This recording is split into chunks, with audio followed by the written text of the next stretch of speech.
Hello from Australia, and welcome to my another Australian landscape video. This time we'll be doing rusty old ute in Outback, Australia.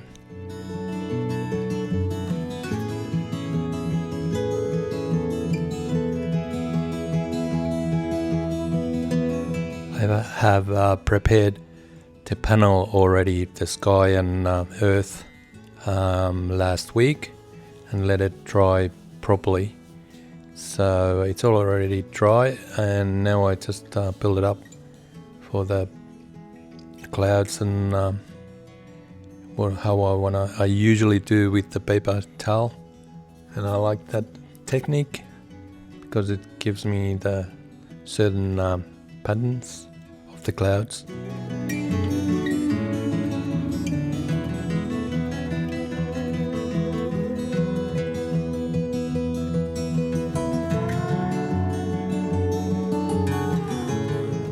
I also blend it a little bit and using a soft brush to get that little bit more softer look of the clouds, that it's not so sharp.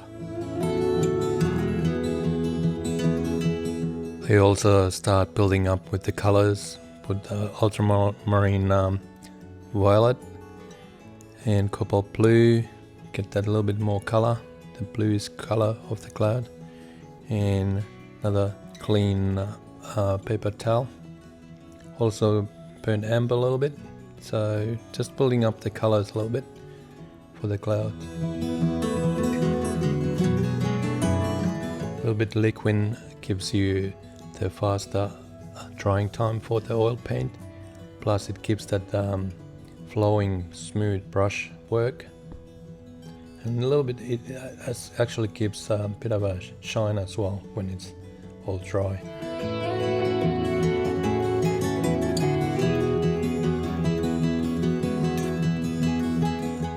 Sometimes I use my little finger for effects for the clouds as well. It does give you a bit of a roundy look with the clouds when you add up a little bit titanium white on your little finger and just tap it on the clouds. Just a little bit, but I didn't go overboard with the effects.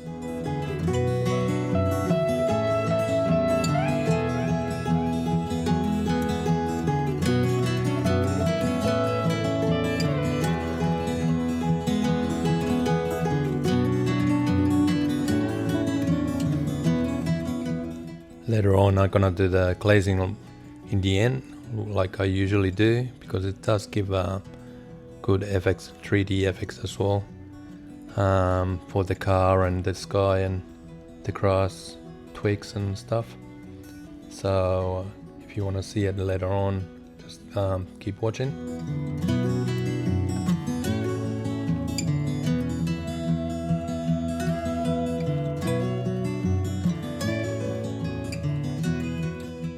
Now I'm just using olive green like I usually do, and tap those distance trees and land. And it's good to use the masking tape to get the straight line, and then it's easy, just tap it on the top, those distance trees. And this is a transparent color, so more you tap it, more it sort of goes lighter colors. I like the olive green for this purpose.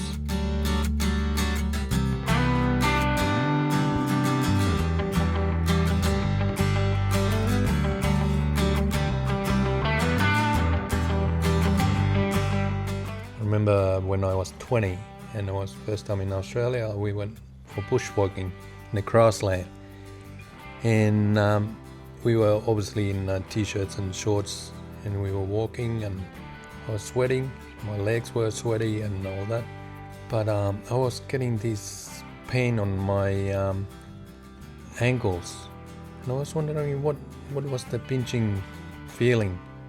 It was actually the spear grass, and apparently the spear grass when it gets a little bit moist, it starts spearing through the earth, and that spear grass actually was trying to twist into my skin on my ankle, and it was pretty painful, and I don't know what, I never seen that before. But you actually see it when you put a little bit water on the spear grass, and it actually twists very slowly. You can see it, and it's amazing what the nature can do.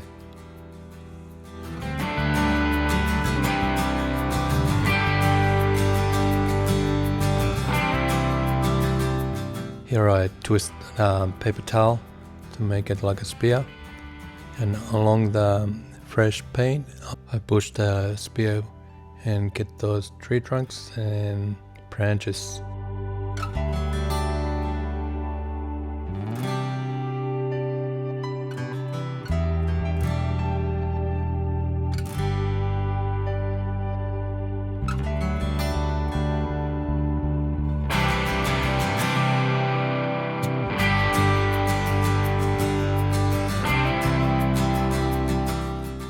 And now I'm just sketching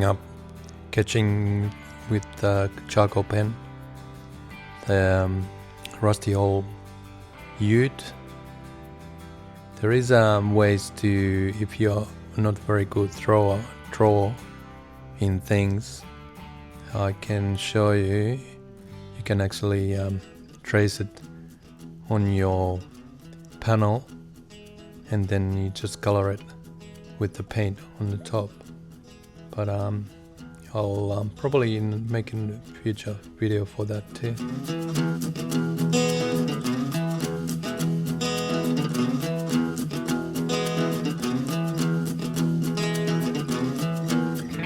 A lot of artists do use photo projector for bigger artworks, bigger scale paintings, which is a good tool to get the right portions. And actually I'm doing at the moment Florence City, and it helps a lot. It's just another tool for artists to do, so just to make it easier. There is other ways to do it, but it takes a longer time to do it.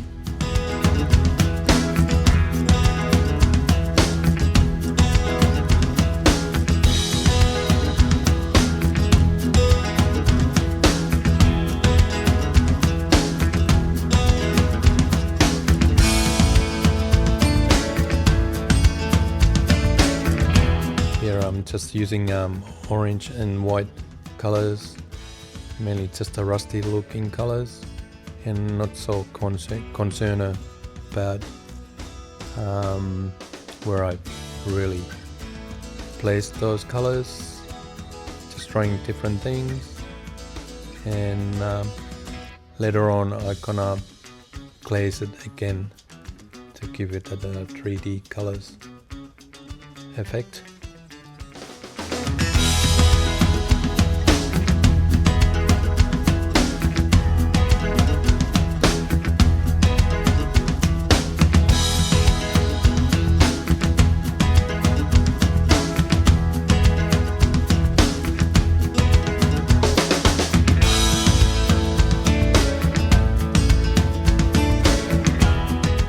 Again, this is one way to do it. Do my rusty old ute first, and then the grassland around it. I usually do the grassland first and then let it dry, and then put the whatever I need to put on the top, because I find it a little bit easier. You don't have to worry about the fresh paint. This is one way to do it as well, but you gotta be really careful you don't smudge your work, like in this case rusty old ute. Later on I start doing the grassland around it.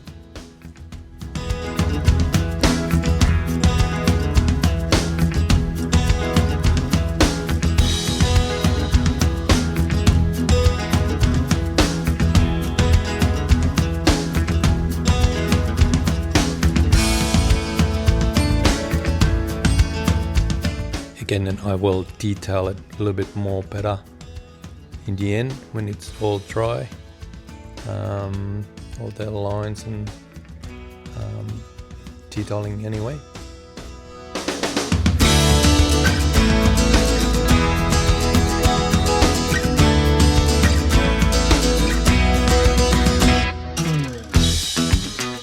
Actually, if you wanna get your oil paint dry faster, you obviously put them in the warmest place in your house.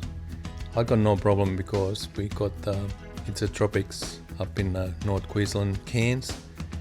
Only thing is when it gets wet, we got the wet season, it's a bit of a problem. But when it's hot weather, it does only overnight or two days, and the oil paint is all dry and ready for the next step.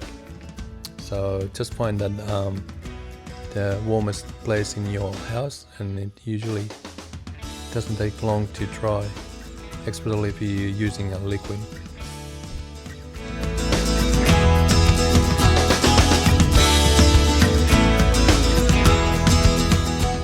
And here I'm just spreading the yellow ochre and burnt amber, and just randomly using the paint knife to put in the paint on the board, the panel, and then using a roughest paintbrush for these cross twigs, and just pushing it around. Your paint is a little bit thick, you can always put a little bit, dip your brush into the turpentine and just wipe it a little bit off, and then you're doing the brush work. Here I just using a paper towel just to get a little bit more natural look and get those highlights come out for the grassland.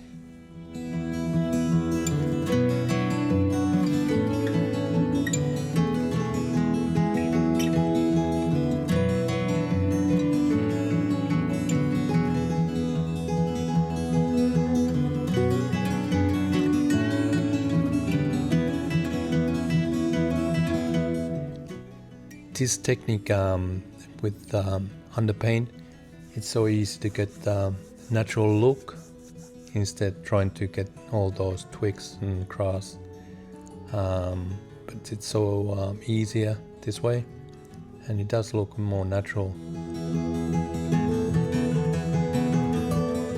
And now it's time to do some glazing and using the transparent colors, and this is my favorite part because you can get that 3D effect a little bit and get more natural, realistic look.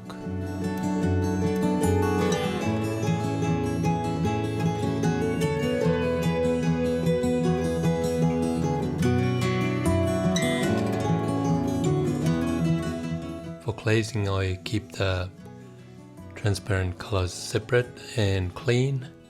Every time when I brush it on panel, I'll keep it clean brush for that particular color, so it's not mixing up too much with other transparent colors. A little bit crossover you can do it, but not too much.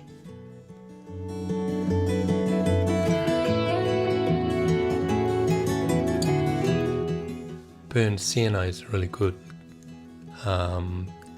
transparent color for, especially for this rusty car. It gives that a little bit more rusty looking. It's also, you can use it for sky as well because it's got that orangey sunset color.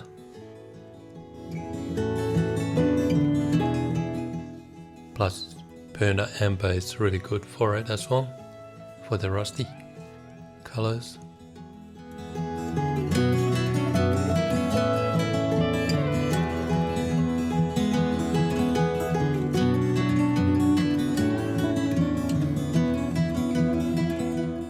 And also do the glazing for the grass field as well, just a little bit color as well.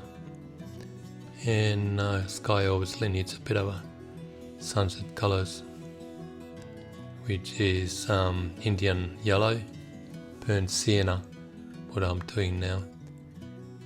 You just lightly put them on where the white clouds are, and it works really well too.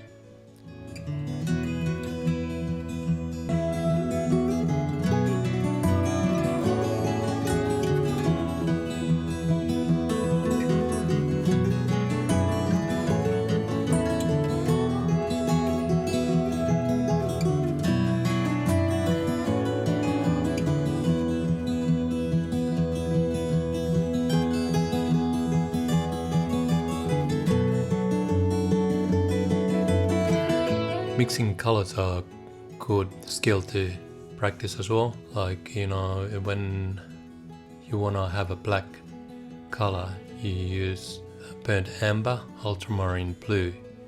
You mix it both the same amount and you get the black. You don't have to have a black paint ready, because you can actually mix the black paint. And if you want a little bit more towards the warmer, you just put a little bit more burnt amber.